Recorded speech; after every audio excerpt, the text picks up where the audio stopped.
Well, good morning, everyone. Welcome to today's video. We had a crazy day yesterday. It started with earthquakes in the morning, about 4 a.m., 5 a.m.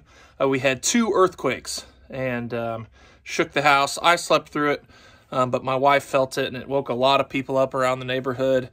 We've had several earthquakes in the last couple of weeks here in central Kansas, with the epicenter just a few miles from the farm. And that was followed by some tremendous wind throughout the day yesterday, which you can't tell today. There's no wind today, but yesterday we had 98 miles per hour wind gusts, and I think it was like 40 or 50 sustained wind throughout the afternoon.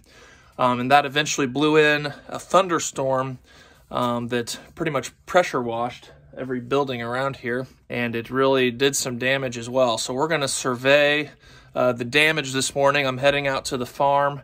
I've got a few things to show you around my place here first, but before I do that, I'm going to show you the footage from the storms yesterday, and you can really see the damage that was done.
Lost power now,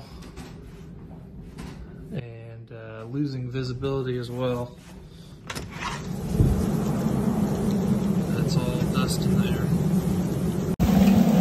Our power is currently out inside the house, and the wind is still blowing like crazy even though it rained. You can just hear it, dust in the air. So last night I put my loader tractor in front of this fence and then tied a chain around it just to make sure that the fence didn't get blown away in the wind, and it worked. But this fence was also protected a little bit by the shed, but as you saw in the videos, the wind wasn't coming from one direction. It was swirling and circling, and so I'm very thankful that the fence held. The fence on the other side held as well. I was less worried about this one because it's more protected by windbreak. Here you can see piles of corn stalks all over my yard that was blown in. Big pile of corn stalks and leaves on our front porch here. This is here in my Morton building. When they poured the concrete, they poured it too high, and so these doors, they don't shut all the way. The concrete's too high right in here. And so it wasn't latched because, well, we don't latch it because it never moves. It takes 2 people to shut it. Well, the windstorm opened it all the way up last night. If you saw how much force it took to get this to open and shut, it's pretty incredible that the windstorm opened it. So after the windstorms yesterday, there were a lot of fires throughout Kansas that started because it's been so dry. You heard me say in our last video, it had been almost 60 days without rain, and even though a rainstorm came through was not enough to keep fires from starting and spreading. And there were people who lost their homes yesterday, lost entire homes. I think hundreds, if not thousands, of cattle died in pastures.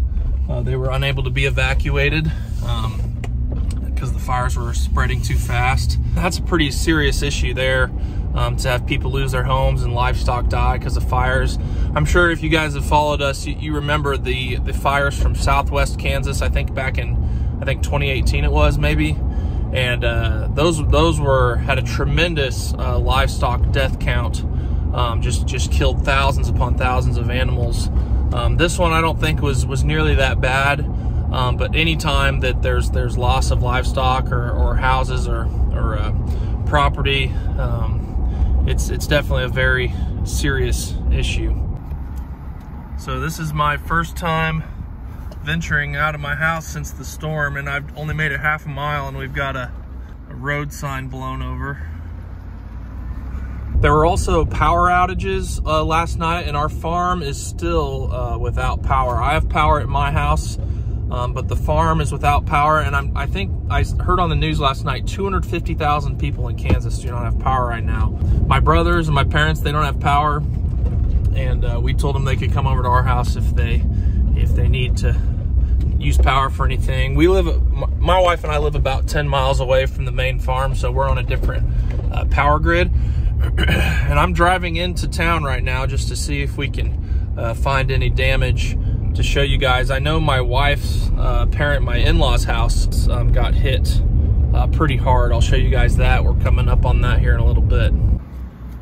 So my father-in-law had built a tree house for Brianna and her siblings when they were younger to play in, and it was a pretty elaborate tree house, and this tree got completely uprooted. The roots just snapped.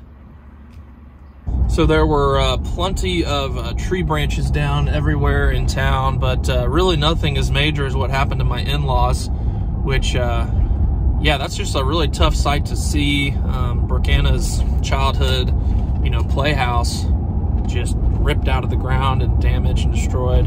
I know her dad had put a lot of time and money into that over the years. And the city of Lindsborg, the town workers are already out picking up branches, and last night when the power went out, I know there were linemen and people working around the clock to try to get power back on and to get roads cleared and all sorts of stuff. Yeah, just really thankful for all those people who work during storms to restore power and to clear roads and to make sure that everybody's taken care of. When the storm hit yesterday, I don't think we realized how bad it was going to get. A lot of times they over forecast things here, and but I mean, I suppose they do that on purpose just to make sure that you know what's coming. But it was definitely as bad as advertised. This was a neighbor's brand new pivot, and it got all tore up.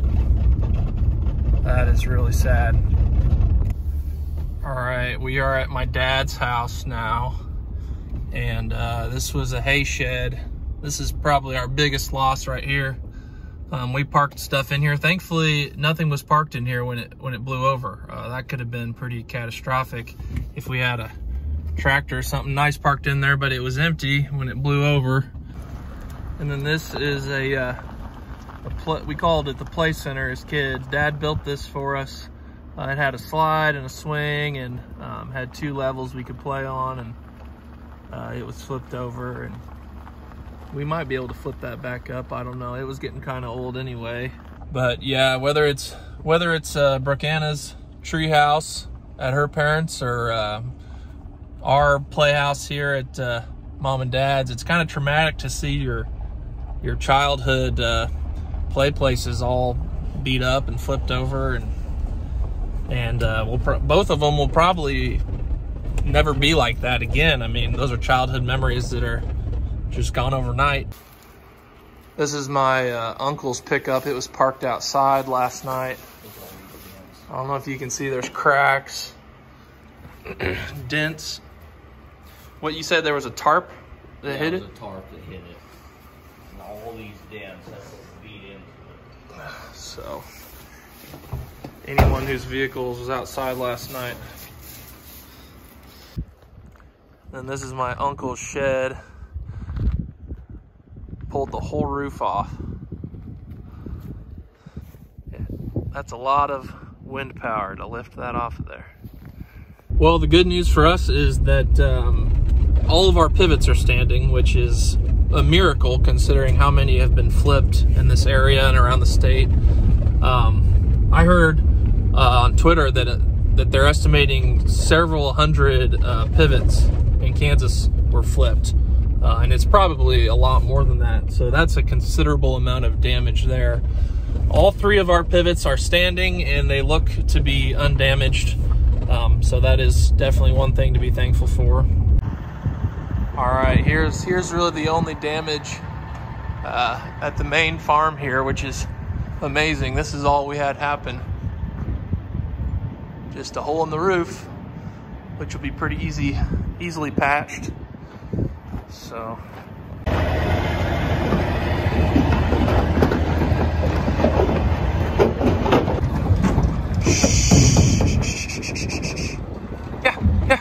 So just hauled a load of cattle into the sale barn here in Salina and got to drive past quite a few farmsteads and came down the interstate, and pretty much there's damage on almost every farmstead, whether that's a fence blown over, a tin ripped off a shed.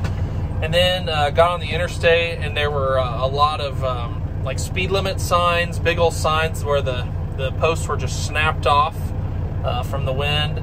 And some bigger road signs as well, just blown over. The steel posts were just twisted. And so a lot of really visible signs from the windstorm yesterday all over the place.